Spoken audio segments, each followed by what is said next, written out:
So ഈ കഴിഞ്ഞ ക്ലാസ്സിൽ നമ്മൾ ഡയറക്റ്റ് എലീസ പഠിച്ചു അല്ലേ. അപ്പോൾ ഇന്നത്തെ ക്ലാസ്സിൽ നമ്മൾ പഠിക്കാൻ പോകുന്നത് ഇൻഡയറക്റ്റ് എലീസയെ കുറിച്ചാണ്.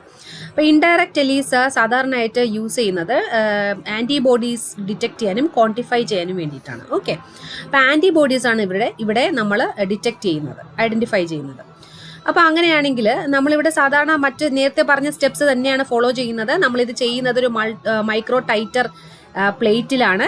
എലൈസയുടെ മൈക്രോ ടൈറ്റർ പ്ലേറ്റിൽ വെൽസിലാണ് നമ്മൾ ചെയ്യുന്നത്.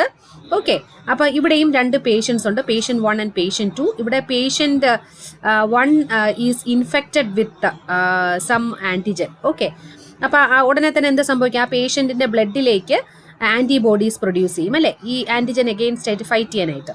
അപ്പോൾ നമ്മളിവിടെ ഇത് ഏത് ആൻറ്റിബോഡി ആണെന്ന് ടെസ്റ്റ് ചെയ്യാൻ പോവുകയാണ്. So patient 1 is positive already.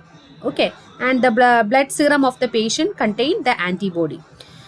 ഇത് സാധാരണയായിട്ട് ഈ ഇൻഡയറക്റ്റ് എലീസ ചെയ്യുന്നത് ചില വൈറൽ ബാക്ടീരിയൽ ഡിസീസസിന് എഗെയിൻസ്റ്റ് ആയിട്ടുള്ള ആൻറ്റിബോഡീസ് ഐഡൻറ്റിഫൈ ചെയ്യാൻ വേണ്ടിയിട്ടാണ്. ഓക്കെ, ഫോർ എക്സാമ്പിൾ HIV ഉണ്ടോ എന്നുള്ളത് നമുക്ക് അതിൻ്റെ ആൻറ്റിബോഡി ആ പേഷ്യൻറ്റിൻ്റെ സിറത്തിലുണ്ടെങ്കിൽ നമുക്കത് കൺഫേം ചെയ്യാം ആ പേഷ്യൻറ്റിന് HIV ഡിസീസ് ഉണ്ടെന്ന്. അതുമാത്രമല്ല സാൽമണല്ല ഡിസീസ്. അപ്പോൾ ഇങ്ങനത്തെയൊക്കെ ബാക്ടീരിയൽ വൈറൽ ഡിസീസസ് ഉണ്ടോ എന്ന് ഡിറ്റക്ട് ചെയ്യാൻ വേണ്ടിയിട്ട് ആ പേഷ്യൻറ്റിൻ്റെ സിറത്തിൽ അതിൻ്റെ ആൻറ്റിബോഡീസ് ഡിറ്റക്ട് ചെയ്താൽ നമുക്ക് മനസ്സിലാക്കാൻ സാധിക്കും. ഓക്കെ, അപ്പോൾ അങ്ങനെ പോസിറ്റീവ് ആയിട്ടുള്ളൊരു പേഷ്യൻറ്റ്, ഇപ്പം ഞാനിവിടെ എക്സാമ്പിൾ പറയുന്നത് HIV ആണെന്ന് വിചാരിക്കുക. അപ്പോൾ HIV-യുടെ ആൻറ്റിബോഡീസ് ഉള്ള ഒരു പേഷ്യൻറ്റിൻ്റെ സിറം, അതായത് HIV പോസിറ്റീവ് ആയിട്ടുള്ള ഒരു പേഷ്യൻ്റാണ് ഇത്. അപ്പോൾ ആ പേഷ്യൻറ്റിൻ്റെ ബ്ലഡ് സീറം എടുത്ത് മൈക്രോ ടൈറ്റർ വെല്ലിലേക്ക്, ദിസ് ഇസ് പേഷ്യൻ്റ് നമ്പർ 1. അപ്പോൾ പേഷ്യൻ്റ് നമ്പർ 1-ൻ്റെ ബ്ലഡ് സീറം എടുത്ത് മൈക്രോ ടൈറ്റർ വെല്ലിലേക്ക് പോർ ചെയ്യും. അപ്പോൾ പക്ഷേ ഈ HIV-യുടെ ഈ ഇൻഡയറക്റ്റ് എലീസ ചെയ്യുമ്പോൾ എങ്ങനത്തെ മൈക്രോ ടൈറ്റർ യൂസ് ചെയ്യുന്നറിയാമോ?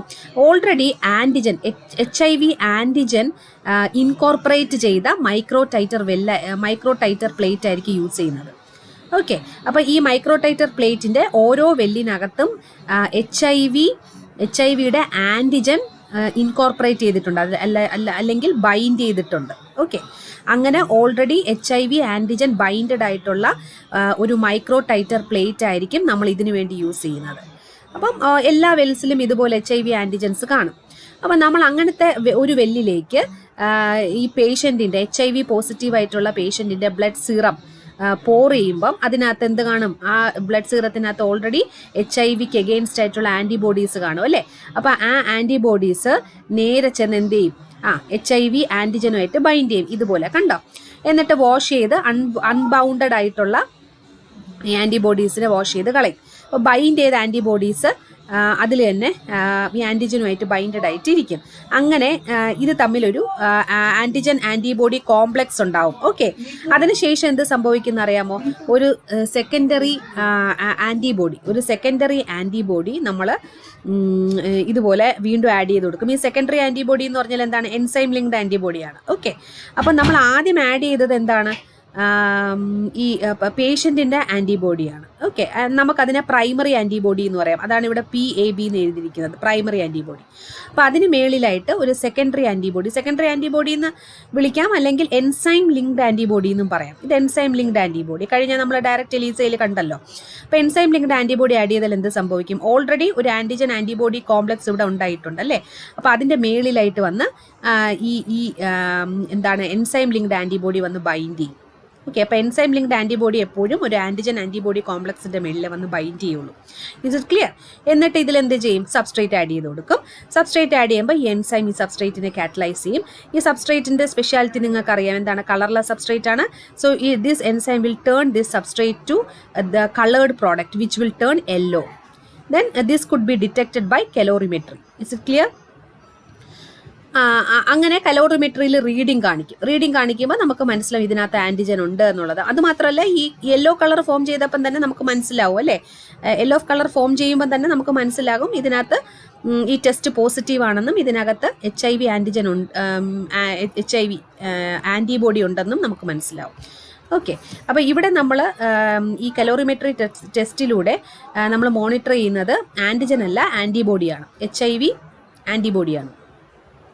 അപ്പം അങ്ങനെ നമുക്ക് ആ പേഷ്യൻ്റ് പോസിറ്റീവ് ആണെന്ന് മനസ്സിലാക്കാൻ സാധിക്കും. ഇനി പേഷ്യൻ്റ് നമ്പർ 2 പേഷ്യൻ്റ് നമ്പർ 2ൻ്റെ ഇതേ സെയിം സ്റ്റെപ്പ് തന്നെയാണ് ഡയറക്റ്റ് എലൈസയിൽ ചെയ്തതുപോലെ. എന്താണ്, മൈക്രോ ടൈറ്റർ വെല്ലിനകത്ത് already antigen HIV antigen coat ചെയ്തിട്ടുണ്ട്. അതിലേക്ക് പേഷ്യൻറ്റിൻ്റെ ബ്ലഡ് സീറം ആഡ് ചെയ്യും. പക്ഷേ ഇവിടെ പേഷ്യൻറ്റിൻ്റെ ബ്ലഡ് സീറത്തിനകത്ത് HIV ആൻറ്റിബോഡീസ് ഇല്ല. അതുകൊണ്ട് എന്ത് സംഭവിക്കുന്നു, ഇവിടെ ആൻറ്റിജൻ ആൻറ്റിബോഡി കോംപ്ലക്സ് ഫോം ചെയ്യില്ല. അപ്പോൾ നമ്മൾ വീണ്ടും അതിൽ എൻസൈം ലിങ്ക്ഡ് ആൻറ്റിബോഡി ആഡ് ചെയ്താലും അവിടെ ഒരു ബൈൻഡിങ് റിയാക്ഷനും നടക്കില്ല. അങ്ങനെ വരുമ്പോൾ അത് വാഷ് ഔട്ടായി പോവേ ഉള്ളൂ. പിന്നെ നമ്മൾ ഈ സബ്സ്ട്രേറ്റ് ആഡ് ചെയ്യുമ്പം അവിടെയും എന്ത് സംഭവിക്കുന്നു, ഒരു എൻ പോയിന്റ് ഉണ്ടാവില്ല, ഒരു കളേർഡ് പ്രോഡക്റ്റ് ഉണ്ടാവില്ല. It will be A colourless liquid. അപ്പോൾ അതിൽ നമുക്ക് മനസ്സിലാക്കാം ദിസ് ടെസ്റ്റ് ഈസ് നെഗറ്റീവ് എന്ന്. ഓക്കെ, അപ്പം നെഗറ്റീവ് ആയി കഴിഞ്ഞാൽ പിന്നെ കലോറിമെട്രി റീഡിങ്ങിൻ്റെ ഒന്നും ആവശ്യമില്ല. കളർ ചേഞ്ച് ചെയ്താൽ മാത്രമേ കലോറിമെട്രി റീഡിങ്ങിൻ്റെ ആവശ്യം വരുന്നുള്ളൂ. ഓക്കെ, കലോറിമെട്രി റീഡിങ്ങിലൂടെ നമുക്ക് എത്ര ആൻറ്റി ബോഡീസ് ഉണ്ട് എന്നുള്ളത് നമുക്ക് മെഷർ ചെയ്യാൻ സാധിക്കും. അപ്പോൾ ഇതാണ് ഇൻഡയറക്റ്റ് എലീസ എന്ന് പറയുന്നത്. അപ്പോൾ indirect ELISA to detect antibodies, especially we use to quantify by this method we use to quantify the antibodies which are produced due to bacterial and viral diseases such as HIV, salmonella, etc. So clear? അപ്പോൾ ഇത്രയേ ഉള്ളൂ ഇന്നത്തെ ക്ലാസ്സിൽ. Next ക്ലാസ്സിൽ ബാക്കി portions പഠിപ്പിക്കാം. അപ്പോൾ anyway, thank you my dear students for your patient listening and